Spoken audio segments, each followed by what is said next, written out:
ఆ సమయంలో ఒక కమ్యూనిటీ పరంగా ఒకటి సీటు ఇవ్వాల్సి వచ్చింది అని చెప్పేసి కేటీఆర్ స్వయాన ఫోన్ చేసి పిలిపించుకొని చెప్పడం జరిగింది. ఆ కమ్యూనిటీ వల్ల ఒక సీట్ ఇచ్చినాం, నీకు దానికంటే గౌరవమైన పదవి ఇస్తా, నీకు గౌరవం పార్టీలో గౌరవం ఇస్తా అని చెప్పడం వాస్తవం చెప్పారు. ఆ తర్వాత 5 సంవత్సరాల కాలంలో అనేక సందర్భాలలో కలవక ముందే కేటీఆర్ గారు ఇప్పుడు కూడా ఒక సందిగ్ధత ఉంది ప్రజల్లో అయితేనేది, పార్టీలలో కూడా. కాంగ్రెస్ పార్టీ వాళ్ళు ఇచ్చింది మేము, తెచ్చింది మేము అంటారు. మీ దగ్గరికి వస్తే పోరాడింది మేము, తెచ్చింది మేము అంటారు. ఈ రెండింటి మధ్య తేడా ఏమన్నా? తెలంగాణ వచ్చిన తర్వాత కొంతమంది కూడా దొరల పాలనలోకి వెళ్ళిపోయింది, ఆనాటి పరిస్థితులు కల్పిస్తున్నారు, గొంతు నొక్కుతున్నారు అంటారు. మరి ఇలాంటి సందర్భంలో మీ ఉద్యమకారుల గొంతు ఎలా ఉంటారు? నమస్తే, వీధిని స్వాగతం. లక్ష్యం సమాజహితం.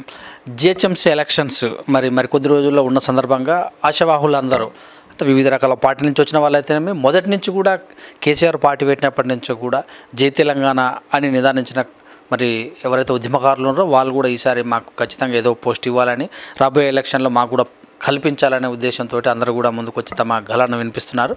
ప్రస్తుతం మనతోటి మరి తెలంగాణ ఉద్యమంలో గ్రేటర్ హైదరాబాద్ వైస్ ప్రెసిడెంట్గా పనిచేసినటువంటి వ్యక్తి, అలాగే వివిధ డివిజన్లో కూడా ఇన్ఛార్జ్గా చేసి మరి జరిగినటువంటి ఎలక్షన్లో ఎమ్మెల్యే ఎలక్షన్లు అయితేనే, ఎంపీ ఎలక్షన్లు అయితేనే ఒక డివిజన్ ఇన్ఛార్జ్గా ఉండి పార్టీకి కట్టుబడి ఉండి గెలుపుకు కృషి చేసినటువంటి వ్యక్తి మరి Balanagar division TRS party senior నాయకులు, ఉద్యమకారులు మరి ఆవుల రవీందర్ రెడ్డి గారు ప్రస్తుతం మనతో ఉన్నారు. వారి యొక్క వృద్ధ ప్రస్థానాన్ని మరి రాబోయే రోజుల్లో వారిని పార్టీ ఏమి హామీ ఇచ్చిందో వాటిని తెలుసుకుందాం. నమస్తే అండి. నమస్కారం అండి.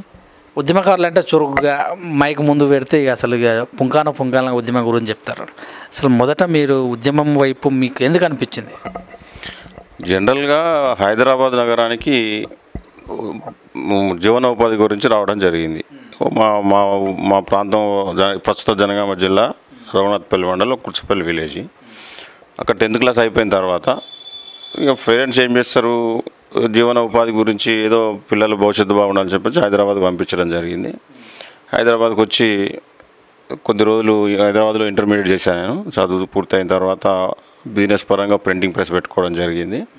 ఇక అట్లా జీవనోపాధి కొనసాగుతున్న సందర్భంలో ఈ 2000 కంటే ముందు 2000 సంవత్సరం నుంచి కేసీఆర్ గారు డిప్యూటీ స్పీకర్గా ఉన్న సందర్భం నుంచి తెలుగుదేశం పార్టీలో తెలంగాణ జరుగుతున్న అన్యాయాల గురించి న్యూస్ పేపర్లలో వ్యాసాలు, కథనాలు రాయడం మేము చూసి వాటిని ఒక 6 నెలలు సంవత్సరం పాటు బాగా వాటిని గమనించాం. తెలంగాణ జరుగుతున్న అన్యాయం ఏంటి, ఇది వాస్తవమేనా, ఇది అంటే నిజానికి కూడా హైదరాబాద్ నగరంలో ఆంధ్ర ప్రాంత వాసులు ఎక్కువ ఉండడం, వాళ్ళతో మమేకమై ఉండడం, జరుగుతున్న అన్యాయాలు కూడా నిజమని తెలిసి దానికి ఉద్యమం అయితే అంతకుముందు 69, 72 సందర్భాలలో ఉద్యమం వచ్చింది. అది ఏదో సందర్భాలలో అది అయిపోయింది. అది అయితే కేసీఆర్ గారి ఆధ్వర్యంలో మళ్ళీ ఉద్యమం స్టార్ట్ అవుతుంది. ఇలా మనం పనిచేయాలి, మన లక్ష్యం మన హక్కులు, తెలంగాణ హక్కులకు మనకు జరుగుతున్న అన్యాయాలను ఎదిరించాలనే ఉద్దేశంతో ఆ టీఆర్ఎస్ పార్టీకి కేసీఆర్ గారి ఆధ్వర్యంలో ఆకర్షితులై ఉద్యమంలో డే 1 నుంచి ఈ రోజు వరకు కూడా బ్రహ్మాండంగా యాక్టివ్గా పనిచేసుకుంటూ ఉన్నాం. రాజకీయ పార్టీలు గతంలో రాజకీయ పార్టీగా మనకి పెద్ద అనుభవం లేదు, లేకుంటే ఇంకోటి ఏం కాదు. ఈ తెలంగాణ ఉద్యమమే లక్ష్యంగా పనిచేసినాం అంతే. కేసీఆర్ వ్యాసాలు చూసి ఆకర్షితులయ్యారు. మీకు స్వతహాగా అవమానం జరిగిన సందర్భాలు ఏమైనా ఉన్నాయా?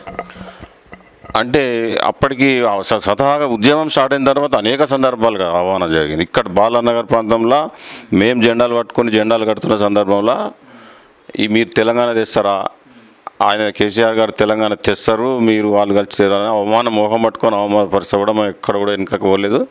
తెచ్చి తీర్థమనే ఉద్దేశంతో కేసీఆర్ గారి మాటలు అయితే ఏవైతే ఉన్నాయో వాటితో బలంగా చెప్పినాం. ఈ ప్రాంతం మొత్తం కూకట్పల్లి నియోజకవర్గంలో బాలానగర్లో ఒక తెలంగాణ వాదాన్ని బాలానగర్ నుంచి కూకట్పల్లి నియోజకవర్గం బ్రహ్మాండంగా నిలబెట్టినాం. మేము ఉద్యమ సమయం నుంచి ఏ దానికైనా కూడా తట్టుకున్నాం. అనేక కేసులు వేసినప్పటికీ పోలీసు బెదిరింపులు దేన్ని కూడా తట్టుకొని బ్రహ్మాండంగా పనిచేసినాం. మేము మొత్తం మీద చూస్తే ఒక దఫా టీడీపీ, ఒక దఫా కాంగ్రెస్ కూడా మరి ఉన్నది 14 సంవత్సరాల ప్రస్తావనలో. అయితే ఈ కూకట్పల్లి ప్రాంతంలో ఉంది కనుక బాలనగర్, ఇక్కడ మరి అన్ని రాష్ట్రాల వాళ్ళు కూడా ఉంటారు.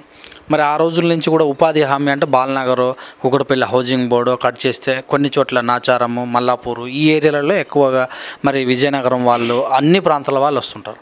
మరి అప్పుడు తెలంగాణ వాళ్ళకి నిజంగానే ఇక్కడ అవమానం జరిగిందా? మరి ఈ యొక్క పరిశ్రమ జరిగింది.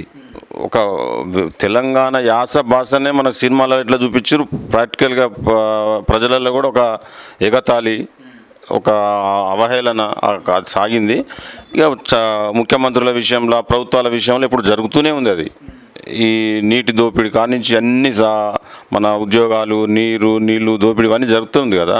ఇక్కడ కూడా పబ్లిక్లో కూడా ఇక్కడున్న ప్రాంత ప్రజలలో కూడా ఒక రకమైన అవహేళన చేసే పరిస్థితి ఉండే. కానీ ఇప్పుడు తెలంగాణ రాష్ట్రం వచ్చిన తర్వాత మంచి అన్నదమ్ములుగా కలిసిపోయి బ్రహ్మాండంగా ఆంధ్ర ప్రాంతం కానీ ఇతర రాష్ట్రాలు కానీ ఎవరితో కూడా సంబంధం లేకుండా బ్రహ్మాండంగా కలిసిమెలిసి ఉంటున్నాం. దానిలో ఏం ప్రాబ్లం లేదు. హక్కుల సాధన కొరకు తెలంగాణ జరుగుతున్న అన్యాయం గురించే తప్ప మా వ్యక్తుల మధ్యలో పోరాటం కాదు, ప్రజల మధ్యలో ఈ తగాదాలు లేవు. బ్రహ్మాండంగా ఉన్నాం ఇప్పుడు. తెలంగాణ అంటే అసలు మీకు ఏమనిపించింది? ఏమేం జరుగుతుంది, ఏమేమి వస్తుంది, మీకేమవుతుంది అనిపించింది అప్పుడు? తెలంగాణ వస్తే మన ప్రాజెక్టులు మనం కట్టుకోవచ్చు, మన ఉద్యోగాలు మనకు, మన హక్కులు ఏదైనా సరే మన భాషను కూడా అవమానపరిచిన సందర్భాలు ఉన్నాయి. అవి కూడా మనం సాధించుకోవచ్చు. అన్ని ఏ కోణంలో చూసినా కూడా తెలంగాణ వస్తేనే మన బతుకులు బాగుపడతాను కూడా నిజానికి వాస్తవానికి కూడా ఈరోజు అదే జరుగుతుంది. విద్యుత్తు ఉదాహరణకు కరెంటు వచ్చిన 6 నెలలకే తెలంగాణ ప్రభుత్వం వచ్చిన కేసీఆర్ గారి ఆధ్వర్యంలో 6 నెలలకి 24 గంటల కరెంట్ ఇచ్చి ఈరోజు తెలంగాణలో వెలుగులు. కాళేశ్వరం తర్వాత నీటి ప్రాజెక్టులు, కాళేశ్వరం ప్రాజెక్టు కావచ్చు, అనేకమైన పోచమ్మ ప్రాజెక్టు, అన్ని ప్రాజెక్టులు కూడా బ్రహ్మాండంగా కట్టుకున్నాం. ఈరోజు తెలంగాణ సస్యశ్యామలంగా ఉన్నది. అయితే మొత్తం మీద చూస్తే జనరల్గా తెలంగాణ వాదవనంగానే ఆంధ్రులు వెళ్ళిపోతారని, అందులో రాజకీయ నాయకులు అయితేనేమి ఇక్కడ ఉన్నటువంటి పెద్ద పెద్ద బడా వ్యాపార వ్యవస్థలు కూడా సినీ రంగంలో కూడా మనకు మంచి వాటర్ లభిస్తుందని అనుకోరు. ఇది జరిగిందా మరి? తప్పకుండా. అంటే వాళ్ళు ఊహించింది ఒకటి, ఆ రాజకీయ నాయకులు లేపిన కుట్ర అది. తెలంగాణ వస్తే ఏదో కరెంటు పోతుంది, చీకటి అవుతుంది, ఇక్కడ ప్రజలను వెళ్ళగొడతారు, హైదరాబాద్ నుంచి పోవాలి, మన ఆస్తులు అమ్ముకొని పోవాలని రాజకీయ నాయకులు వచ్చిన కుట్రలో కొంతమంది ప్రజలు పడ్డరు. కానీ తెలంగాణ వచ్చిన తర్వాత తెల్లతెడ్డం అయిపోయింది. ఏ ఒక్క వ్యక్తి కూడా ఎక్కడ కూడా అన్యాయం జరగలేదు. అందరం కూడా కలిసి వాళ్ళ ఆస్తులు ఇంకా ఇప్పటికి కూడా ఆంధ్ర నుంచి హైదరాబాద్ ఇంకా వలసలు వస్తూనే ఉన్నారు. కలిసిమెలిసి బ్రహ్మాండంగా తెలంగాణలో ఇంకా కూడా హైదరాబాద్ నగరంలో ఇప్పటికి కూడా జనసాంద్రత జనాలు ఇంకా పెరుగుతూనే ఉన్నారు. ఇంకా కొత్త కుటుంబాలు వలస వస్తూనే ఉన్నాయి ఆంధ్ర నుంచి. ఎటువంటి పొరపాటు కానీ చెంప దెబ్బ కూడా ఉద్యమ సమయం కూడా ఇట్లా కేసీఆర్ గారు ముఖ్యమంత్రి ఉద్యమ నాయకుడు అప్పుడు ఏం చెప్పేది, మనం రక్తంతో కాదు తెచ్చుకునేది, చట్టసభల ద్వారా తెలంగాణ తెచ్చుకోవాలని మాకు ఎప్పుడు హితబోధ చేసేది. ఎక్కడ కూడా వైలెన్స్ లేకుండా బ్రహ్మాండంగా ఒక్క ప్రాణం పోకుండా. కాకపోతే అమరులయ్యారు తప్ప ఎవరిని కొట్టలేదు, ఒక్క వ్యక్తిని కూడా కొట్టలేదు. వారికి ఆత్మార్పణం చేసుకున్నారు తప్ప ఒక్క ఆంధ్ర కాదు ఇతర రాష్ట్రాలలో కాదు ఎవరికి కూడా ఒక్క వ్యక్తికి కూడా చెంపదెబ్బ కూడా కొట్టిన పరిస్థితులు తెలంగాణ తీసుకొచ్చినాం. ఇప్పుడు తెలంగాణ వచ్చినాక జనరల్గా అనిపిస్తుంది రాజకీయ నాయకత్వం మొత్తం మారిపోయింది. కేసీఆర్ గారు సీఎం అయ్యారు, అన్ని పార్టీల నుంచి అందులోకి వలస రావడం కూడా జరిగింది. అదే కట్ చేస్తే మరి జీవనోపాధి కోసం తెలంగాణ వాళ్ళు కరీంనగర్ నుంచి మహారాష్ట్ర వెళ్ళటం, దుబాయ్ వెళ్ళటం ఇలా జరుగుతుంది. మరి ఆంధ్ర వాళ్ళు ఇంకా కూడా ఇక్కడికే వస్తున్నారు కదా, మరి మన వాళ్ళకు జీవనోపాధి ఇక్కడ బాగా లభించట్లేదు అని కూడా అంటారు. మరి దానిపైన మీ ప్రభుత్వం దృష్టి పెట్టే అవకాశం ఉందా? తప్పకుండా దృష్టి పెట్టింది. యాక్చువల్గా ఇక్కడ నుంచి ఇతర రాష్ట్రాలకు పోవడం గతంలో ఉన్నదానికంటే చాలా 99% తగ్గిపోయింది. పాలమూరు మొత్తం ఖాళీ ఉంటుండే, వలసనే బొంబాయికి సోలాపూర్ గిలాపూర్ మొత్తం వలసలు ఉంటుండే. మహబూబ్నగర్ ప్రజలు మహబూబ్నగర్లో జీవిస్తారు. స్వరాష్ట్రం మీద తెలంగాణ గడ్డ మీద బ్రహ్మాండంగా వారి జీవితాలు కుటుంబాలతో కరీంనగర్ నుంచి దుబాయ్ పోయిన వాళ్ళు కూడా ఈరోజు రిటర్న్ వచ్చి సంతోషంగా బతుకుతూ ఉన్నారు. అది ఏం అందరం నుంచి అంటే కలిసి ఉన్నారు. అప్పటి నుంచి హైదరాబాద్లో మనకు వేకెన్సీస్ ఎక్కువ ఉంటాయి, ఎంప్లాయ్మెంట్ ఎక్కువ ఉంటుంది ఉద్దేశంతో కొంతమంది అందరి నుంచి వస్తున్నారు. వాస్తవం రావాలి కూడా. ఇక్కడ తెలంగాణ ప్రజలు ఎక్కడికి వెళ్ళట్లేదు.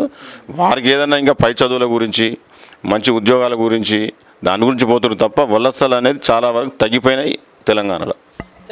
ఉద్యమ ప్రస్తావనకు వస్తే డే 1 నుంచి ఉన్నారు కనుక మొదట మీరు ఫస్ట్ రోజు బంద్ కార్యక్రమంలో ఎలా అనిపించింది? ఆ రోజు బంధువులు చేస్తుంటే స్టార్టింగ్లో కొంతమంది తెలంగాణ ప్రజలు కూడా సహకరించకపోయేది. ఇది రాదు అనే ఒక అపనమ్మకంతో ఉన్నారు ప్రజలు. ఆ అపనమ్మకం ద్వారా కొంచెం సహకరించకపోయేది. అయినా కూడా మేము ఎక్కడ కూడా ధైర్యం చేయలేదు. ధైర్యంగా ముందుకు పోయి కేసీఆర్ గారు చెప్పేది ఏదైనా నిరసన తెలియజేయాలంటే 100 మంది 1000 మంది రావాల్సిన అవసరం లేదు. మీరు 4 ఉన్నా సరే అక్కడ నిరసన తెలియజేయండి, మన భావాన్ని తెలియజేయాలి, ప్రజలకు అందజేయాలి. ఏదో ఒక రోజు అందరు కలిసి వస్తుంది, మన తెలంగాణ వస్తుంది అనే ఒక భావాన్ని మాకు బాగా నూరిపోసేయండు. అదే నిజమైంది. అయితే మిగతా పార్టీ వాళ్ళు అవహేళన చేసేదా, లేకపోతే వేరే ప్రాంతాల నుంచి వచ్చిన వాళ్ళలో కూడా ఎలా అనిపించేది? కొంతమంది ప్రజలు అంతే 69, 70 అవి ఆ ఉద్యమాలు చూసిన వాళ్ళు ఇట్లనే అయిపోద్ది, లేదు ఇది ఏం గట్టెక్కదు, ఇది కొనసాగదు పూర్తిగా అనే ఉద్దేశంతో కొంతమంది అనేవాళ్ళు. కానీ అది నిజం చేసినాం. వాళ్ళ కంట్లో వెలుగులు, వాళ్ళ అన్న మాటలు వాళ్ళే నాలుక ఖర్చుకునే స్టేజ్కి తీసుకొచ్చింది కేసీఆర్ గారు. తెలుగుదేశం అప్పుడు బాగా నడుస్తున్న సందర్భంలో మరి మీరు బయటికి వెళ్తే మరి ప్రభుత్వ పథకాలు అవన్నీ మీకు రావు అని చెప్పిన సందర్భాలు కూడా చాలామంది చెప్పారు ఉద్యమకారులు. మీకు ఎలాంటి ధోరణి అనుభవించారు? చెప్పారు, వాళ్ళు చెప్పేది మేము వాటిని కూడా ఎక్కడక్కడ కూడా తెలియజేసినాం. కేసీఆర్ గారు ఏదైతే మన తెలంగాణ అప్పటి నుంచి కూడా ప్రభుత్వం తెలంగాణ రాకముందు నుంచి కూడా వస్తే ఏం చేయాలనే ఆలోచన కేసీఆర్ మదిలో ఉన్నది. మాతోటి కొన్ని సందర్భాలలో మనం వచ్చిన తర్వాత ఎట్లా పోవాలి, మన బతుకులు ఎట్లా బాగుపడాలి, ఈ కార్యాచరణ ముందు నుంచే ఉద్యమం ఒక దిక్కు నడుస్తుంటే వచ్చిన తర్వాత మనం ఎలా పోవాలనే కార్యాచరణ ఉన్నది. ఆ నమ్మకం మీద ప్రజలను కూడా చైతన్యపరిచినాం. మనం తెలంగాణ వస్తే మన బతుకులు బాగుపడతాయి, మనం ముందుకు పోతాం, మంచి భవిష్యత్తు ఉంటుందని చెప్పేసి ప్రజల చైతన్యపరచడం రాను అదే నిజమైంది. ఇప్పటికి కూడా ఇంకా కూడా బంగారు తెలంగాణ నిర్మాణంలో కేసీఆర్ గారి పాత్ర బ్రహ్మాండంగా ఉంటుంది, నిర్మాణం జరుగుతుంది. 2001లో నుంచి స్టార్ట్ చేస్తే 2004లో మరి కాంగ్రెస్ పార్టీతో పొత్తు పెట్టుకోవటం, అక్కడ కొన్ని సీట్లు తీసుకొని గెలవటము, వాళ్ళ కేంద్ర మంత్రికి వెళ్ళటం, 10 సంవత్సరాలు కాంగ్రెస్ తోటి నడిచింది మీ యొక్క అలయన్స్. మరి అప్పుడు కొన్ని సందర్భాలలో పార్టీ మారిన వాళ్ళు కూడా ఉన్నారు, మీ పార్టీ వాళ్ళు కాంగ్రెస్. ఆ సందర్భంలో ఎలా అనిపించింది మీకు? కొంత అప్ అండ్ డౌన్స్ ఉన్నాయి. అప్పుడు ఉద్యమ పార్టీలో కూడా కేసీఆర్ గారి మీద కొంతమంది నమ్మకం లేక బయటకు వెళ్ళిపోయిన వాళ్ళు ఉన్నారు, నమ్మకంతో వచ్చిన వాళ్ళు ఉన్నారు. అదంతా కూడా రాజకీయమైన పరిణామాలు. వాళ్ళ స్వలాభం కొరకు ఇలా పోతే భవిష్యత్తు ఉంటుంది, ఇలా పోతే ఇది ఉంటుంది అని చెప్పారు. కానీ టీఆర్ఎస్ పార్టీ నుంచి విడిపోయి బయటకు పోయిన వాళ్ళు ఎవరు కూడా ఏ ఒక్క రాజకీయ నాయకుడు కూడా ఉన్నత పదవి పొందరు కూడా. వచ్చిన వాళ్ళకు కూడా బ్రహ్మాండంగా అవకాశాలు ఇచ్చారు కేసీఆర్ గారు, వాళ్ళు కూడా బాగానే ఉన్నారు. ఈ ఉద్యమ ప్రస్థానం వల్ల చాలామంది విభేదించిపోయారు, కానీ బాధపడుతూ ఉన్నారు వాళ్ళు. అయితే ఒక దశలో మరి వైఎస్ రాజశేఖర్ కనుక ఉంటే తెలంగాణ రాదు అనే ఒక ప్రచారం ఇప్పుడు కూడా జరుగుతుంది, రాపోయేదని కూడా జరుగుతుంది. నిజమేనా? ఒక ఉద్యమకారులు మీరు ఈ ప్రస్తావనలు చెప్తారు? అది మనం జోస్యం చెప్పేటోళ్ళు చెప్పే మాట, కానీ 100% అంటే ఈ కోణం కాకపోతే ఇంకో మార్గం కాకపోతే ఏదో మార్గంలో తెలంగాణ వచ్చేది. ఒక రాజశేఖర రెడ్డి వల్ల ఆగదు, రాజశేఖర రెడ్డి కొడుకు ఇప్పుడు జగన్మోహన్ రెడ్డి వల్ల కూడా ఆగకపోయేది. తెలంగాణ ఎన్నుకో ముందో వచ్చి తీరేది. అది వాళ్ళ అపోహ ఉన్న వాళ్ళు, రాజశేఖర్ ఒక్క మరణంతో తెలంగాణ వచ్చిందా? మరి 1200 మంది ఆ మరణాలు అమరులయ్యారు కదా, మరి వాళ్ళది కాదా? వాళ్ళ ప్రాణాలు కావా? రాజశేఖర రెడ్డి చనిపోతేనే తెలంగాణ వచ్చిందనేది కాదు. అది ఇంకొక పరిస్థితిలో ఇంకో మార్గాన ఆయన అణచివేసే ధోరణిలో ఉండొచ్చు. అణచివేసిన వాళ్ళు ఎప్పుడైనా కూడా అణచివేయబడతారు, ఆ పరిస్థితిలో ఉంటుంది తప్ప రాజశేఖర రెడ్డి మరణం వల్ల తెలంగాణ వచ్చిందనేది అవాస్తవం. అది 2009లో మహాకూటమి ఏర్పాటు చేసినటువంటి తెలుగుదేశం, మరి అలాగే చూస్తున్నట్టయితే కేసీఆర్. కానీ 2009 ఎలక్షన్లప్పుడు రాయలసీమలో తెలంగాణ విడిపోబోతుంది, మనం తెలంగాణకి వెళ్ళాలంటే పాస్పోర్ట్ తీసుకోవాల్సిన పరిస్థితి ఏర్పడుతుందని అక్కడ కూడా రెచ్చగొట్టిన సందర్భాలు చూసాం. కానీ అలాగా ఉన్నటువంటి సందర్భంలో మరి కేసీఆర్ గారు వైఎస్ రాజశేఖర రెడ్డి యొక్క కుమారుడికి దగ్గరగా ఉండటం ఎలా అనిపిస్తుంది? మరి అది రాజకీయం, మనము విరోధులం కాదు, అన్నదమ్ములుగా ఆంధ్ర తెలంగాణ విడిపోవాలి, అన్నదమ్ముల్లా కలిసి ఉండాలి, ప్రాంతాలుగా విడిపోదాం, ప్రజలుగా కలిసి ఉందామనే నినాదం మొదటి నుంచి ఉంది. అదే కొనసాగిస్తూ కేసీఆర్ గారు తప్ప మన హక్కుల గురించి పోరాటం చేస్తూనే స్నేహంగానే ఉండాలి. మనం విరోధంతో ఉండడం వల్ల వచ్చే ప్రయోజనాలు లేవు. మనం అప్పుడు ఏదైతే చెప్పిండో ఇప్పుడు అదే పద్ధతి నడుస్తుందో అదే పద్ధతి తప్ప వేరేది ఏమీ లేదు అందులో. మీ మీద ఎన్ని కేసులు అయినాయి? మొదటి కేసులో మీరు మరి జైలుకి వెళ్తున్నప్పుడు మీ ఇంట్లో సందర్భాలు ఎలా ఉన్నాయి?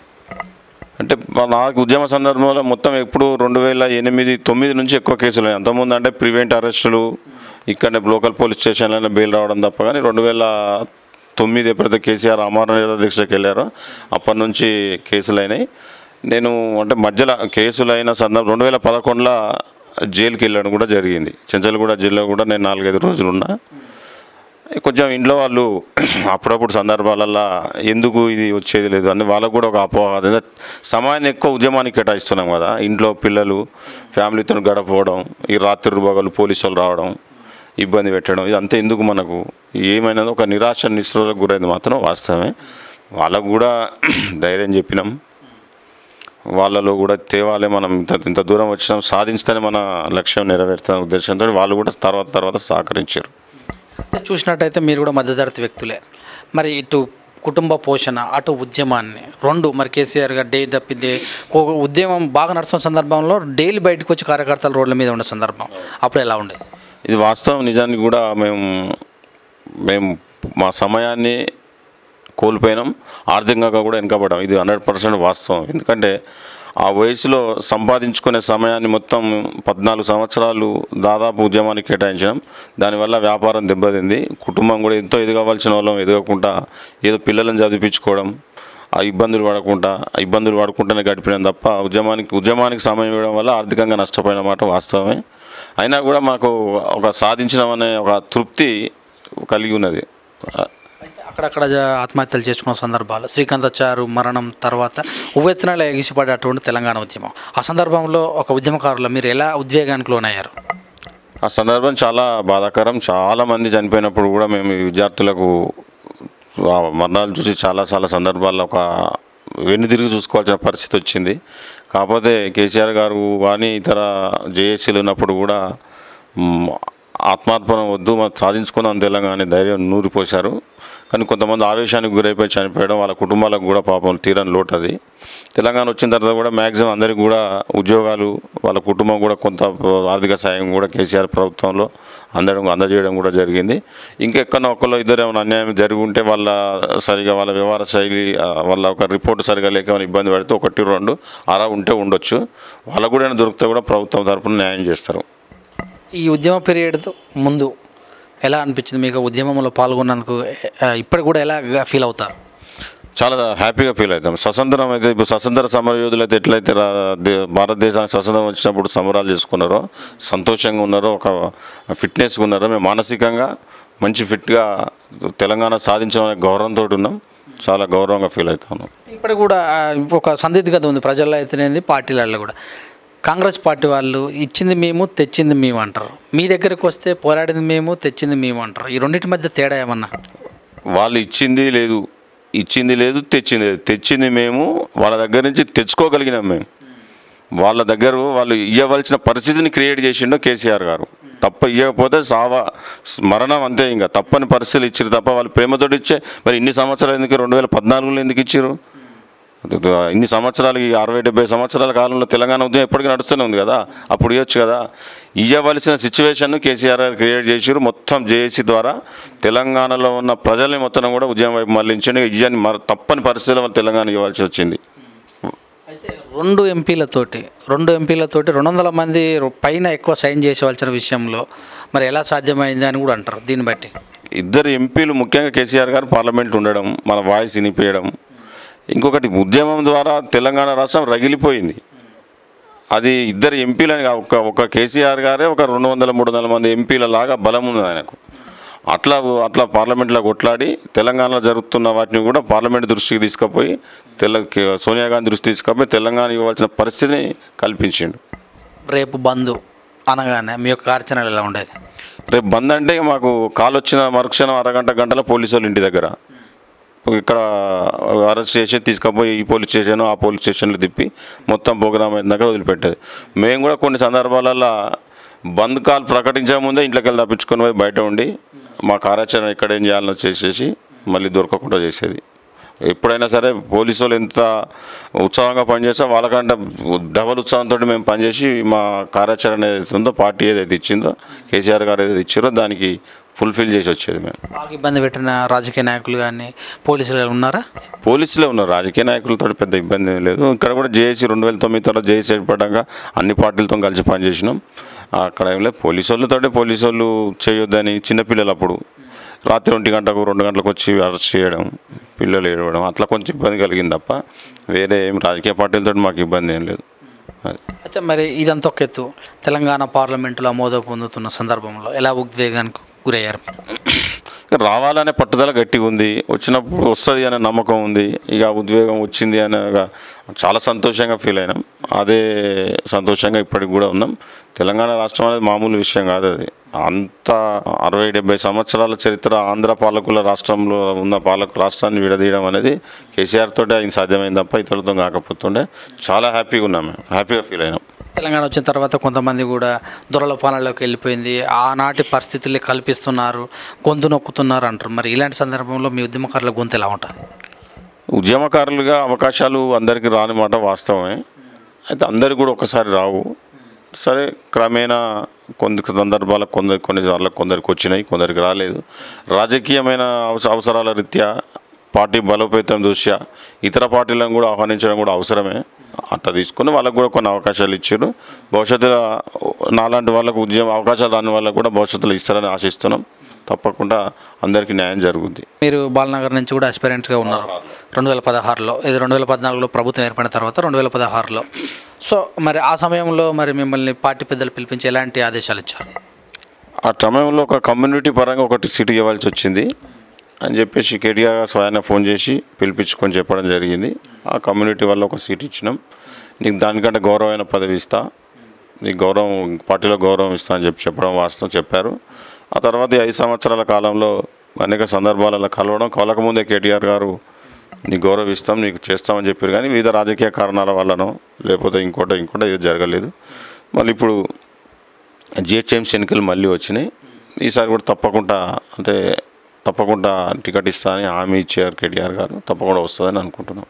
ఈసారి అంటే మీకు ఖచ్చితంగా ఈసారి బరిలో ఉండరన్నమాట? 100% పార్టీ గౌరవిస్తుంది. వర్కింగ్ ప్రెసిడెంట్ కేటీఆర్ గారి ఆధ్వర్యంలో జిహెచ్ఎంసీ నుంచి నేను టికెట్ ఆశిస్తున్నా, తప్పకుండా ఇస్తారని ఆశిస్తున్నా. ఈ 2016 నుంచి కూడా మరి వేరే వ్యక్తి కార్పొరేటర్గా మీ యొక్క ప్రణాళిక ఎటువంటి బాలనగర్లో? బ్రహ్మాండంగా ఏ పార్టీ కార్యక్రమాలు ఇచ్చినా సరే మరి లోకల్ ఎమ్మెల్యే మనకి మాధవరం కృష్ణారావు గారి ఆధ్వర్యంలో పార్టీ పనులు ఏమున్నా సరే, ఎలక్షన్లు మొన్న ఎంపీ ఎలక్షన్లు కావచ్చు, ముందు పార్లమెంట్ మన ఎమ్మెల్యే అసెంబ్లీ ఎలక్షన్లు జరుపుకున్నప్పుడు కూడా యాక్టివ్గా పనిచేసినాం. నేను కూకట్పల్లి డివిజన్ ఇన్ఛార్జ్ చేశారు కృష్ణారావు గారు. అక్కడ విస్తృతమైన ప్రచారం చేసి భారీ మెజార్టీకి దిశగా పనిచేసినాం. పార్టీకి ఘన విజయం సాధించినాం. పద్మారావు గారు సుహాసిని ఆంధ్ర ప్రాంతం అంతా కూడా కూకట్పల్లి మీద కాన్సెప్ట్ చేసి చూసింది. అయినా సరే అంత ఆంధ్ర నుంచి ఎమ్మెల్యేలు మంత్రులు వచ్చి కూడా కూకట్పల్లి ప్రచారం చేసినా కూడా మేము బ్రహ్మాండంగా పనిచేసినాం. ఇంటింటికి పోయినాం. అందరి కడుపులు తలకాయ పెట్టి తెలంగాణ సాధించి మన ఎమ్మెల్యే గారికి భారీ మెజార్టీతోటి గెలిపించుకున్నాం. మళ్ళీ తర్వాత వచ్చిన పార్లమెంట్ ఎలక్షన్లో కూడా మరి రాజశేఖర రెడ్డి గారికి టికెట్ ఇచ్చారు. అప్పుడు కూడా బాగా పనిచేసినాం. మరి కొద్ది మెజార్టీతోటి కాంగ్రెస్ పార్టీ గెలిచింది. కానీ మా కార్యకర్తలుగా మేము నాయకులుగా లోకల్గా బ్రహ్మాండంగా పనిచేసినాం. ఆ విధంగా అన్ని కార్యక్రమాలు మొన్న రీసెంట్గా కూడా మొన్న జనవరిలో జరిగినటువంటి మున్సిపల్ ఎలక్షన్లో కూడా మా కృష్ణారావు గారు గౌరవ ఎమ్మెల్యే గారు దుందిగల్ మున్సిపాలిటీలో మాకు ఇన్ఛార్జ్ ఇచ్చారు. అక్కడ కూడా పోయి పార్టీ గెలుపుకు అభ్యర్థి విజయానికి బ్రహ్మాండంగా పనిచేసి వచ్చినాం. పార్టీ అనుకున్నట్టుగా మీకు టికెట్ ఇస్తే మీ ప్రణాళిక మరి ఎలా ఉంది? ఇప్పటితో గ్రౌండ్ వర్క్ ఏమైనా చేశారా? మేము ఉద్యమం నుంచి 20 సంవత్సరాలకి వెళ్ళి ఈ ప్రాంతంలో ఉంటున్నాం కాబట్టి మనల్ని పట్టణోళ్ళు అంటే ఎవరు ఉండరు. మేము ప్రతి యాక్టివిటీలో నిన్న భారీ వర్షాలు వస్తే కూడా మేము ప్రజలలో మమేకమై వారికి సేవలు అందించినాం. పాలు, టిఫిన్లు, భోజనాలు ఏదంటే అది అందించాం. మాకు పదవులు లేకున్నా, ఎందుకంటే ఉద్యమ నేపథ్యం నుంచి వచ్చాయి కాబట్టి మాకు ఈ సర్వీసులు అనేది చిన్న విషయం. మాకు అన్నీ కూడా నిన్న ఉదయం నుంచే మొత్తం మధ్యాహ్నం దాకా చేసి ఈరోజు కూడా కొన్ని ప్రాంతాలల్లో సాయం చేసి వచ్చినాం. వాళ్ళకి ఏ అవసరాలు ఏమన్నా నిత్యావసరాలు అందజేసి వచ్చినాం. పార్టీ ఏ కార్యక్రమం ఇచ్చినా కూడా మేము నెరవేరుస్తూ ఉంటాం. కరోనా సమయం కూడా మీకు ఈసారి చేదు అనుభవాన్ని మిగిల్చినట్టుంది. మరి అది ఎలా ఉంది? అప్పుడు ఎలా చేశారు? కరోనా సమయంలో కూడా కొద్ది రోజులు ఆ లాక్డౌన్ పీరియడ్లో అందరికి రోజు ఎవ్రీడే ఒక 200 మందికి 250 మందికి ఫుడ్ వంట చేసేసి వాటికి ప్యాకెట్ల ద్వారా అందజేసినాం. ఆ తర్వాత ఇది మా జనరల్గా నా బర్త్డే కూడా మే 12 అదే లాక్డౌన్ పీరియడ్లో వచ్చింది కాబట్టి ఆ సందర్భంలో మా కార్యకర్తలకే పార్టీకి పనిచేసిన మొదటి నుంచి చేసిన ఉద్యమకారులకు కార్యకర్తలకు అందరికీ కూడా ఒక 100 మంది కార్యకర్తలు ఒక్క కార్యకర్తకు 25 కిలోల బియ్యం చొప్పున నా బర్త్డే రోజు సన్న బియ్యం 25 కిలోల బియ్యం ప్రతి మా కార్యకర్తకు అందరు నా బర్త్డే సందర్భంగా ఎమ్మెల్యే గారి చేతుల మీదుగా అందజేయడం జరిగింది. బాలనగర్లో చాలామంది కార్మికులు ఉంటారు, వలస కార్మికులు. వాళ్ళందరూ మరి పంపించే కార్యక్రమంలో అయితేనేమి మరి ఇక్కడ ఉన్న వాళ్ళకు కాపాడే విషయంలో కానీ మీరు ఎలా ఉన్నారు? మేము బ్రహ్మాండంగా పనిచేసినాం. మాకు ఈ ఫంక్షన్ హాల్ కూడా కొన్ని ఇచ్చారు వాళ్ళకు స్టే చేయడానికి, రోజు భోజనాలు పెట్టడానికి. ప్లస్ మేము రోడ్డు మీద కూడా వలస కార్మికులు వెళ్తుంటే కూడా మీరు ఎక్కడికి వెళ్తుందని చెప్పేసి వాళ్ళకి స్టే చేసి వాళ్ళకు భోజనాలు పెట్టించి ఇక్కడ వాళ్ళ వసతి కల్పించినాం. మేము బాగా యాక్టివ్గా పనిచేసినాం. ఈ మరి 5 సంవత్సరాల్లో ఈ 5 సంవత్సరాల్లో మరి టీఆర్ఎస్ పార్టీ డివిజన్కు నిధులు బాగానే కేటాయించిందా? ఎమ్మెల్యే గారు బ్రహ్మాండంగా నిధులు కేటాయించారు. మాకు తీరని సమస్య బాలానగర్ ఫ్లైఓవర్. మేము 2014 ఎలక్షన్లో కూడా తెలంగాణ వచ్చినప్పుడు ఎలక్షన్ జరిగింది. ఈ ఫ్లైఓవర్ బాలానగర్లో ట్రాఫిక్ సమస్య పరిష్కారానికి ఫ్లైఓవర్ నిర్మిస్తాం అని చెప్పి హామీ ఇచ్చినాం. ఆ తర్వాత జరిగిన మన 18 ఎలక్షన్లో అప్పటికే 2017లోనే ఫ్లైఓవర్ స్టార్ట్ అయింది. బ్రహ్మాండంగా ట్రాఫిక్ సమస్య కూడా తీరిపోతా ఉన్నది. మా కృష్ణారావు గారు ఆధ్వర్యంలో కృష్ణారావు గారు ప్రభుత్వం దగ్గర మన ఐటీ శాఖ మంత్రి కేటీఆర్ దగ్గర కూకట్పల్లికి కావాల్సిన నిధులు కొట్లాడి తెప్పించుకోగల శక్తి మా కృష్ణారావు గారికి ఉంది. ఆ విధంగా బ్రహ్మాండంగా ఫ్లైఓవర్, ఇంకొక చిన్న పని ఇక్కడ నాలా పని ఒకటి ఉంది, రిటర్నింగ్ వాళ్ళు ఒకటి నిర్మాణం చేయాలి. అదొకటి అయిపోతే బాలానగర్కు పూర్తి మెయిన్ పెద్ద పెద్ద పనులు అయిపోయినాయి. చిన్న చిన్న రోడ్లు, మౌలిక వసతులు అనేది ఎప్పుడు సాధారణంగా వస్తూ ఉంటాయి, మళ్ళీ వేస్తూ ఉంటాయి, నడుస్తూ ఉంటుంది. అది తప్ప అన్ని పనులు మెయిన్ పనులు అయితే అయిపోయినాయి. ఉద్యమం స్టార్ట్ చేసినప్పటి నుంచి కూడా మీ ఎమ్మటి ఉన్నటువంటి కార్యకర్తలు అందరూ ఉన్నారా? ఇప్పుడు అందరు ఉన్నారు. కృష్ణారావు దగ్గర తెలుగుదేశం పార్టీలో ఉన్నమాలు దిద్దుకున్న తెలుగుదేశం కార్యకర్తలు కూడా కృష్ణారావు ఎమ్మటి మాతో వచ్చి మేము అంతా ఒక కుటుంబంలాగా కలిసిమెలిసి పనిచేస్తూ ఉన్నాం. మేము అందరు ఒక్క వారికి ఇంకా జైన్ అవుతారు తప్ప ఎవరు కూడా పోలేదు. పార్టీ బలంగా ఉన్నది. పార్టీ ఏర్పడిన కొత్తలో, అంటే పార్టీ ప్రభుత్వం ఏర్పడిన కొత్తలో ఉద్యమకారులకు డివిజన్లో ప్రోటోకాల్ ప్రకారం కార్యకర్తలు అదే ఉద్యమకారులు అని పిలిచేవాళ్ళు. 2018 తర్వాత కొంచెం కనుమరుగైనట్టే ఉందన్నట్టు తెలుస్తుంది. ఈ విషయం నిజమేనా?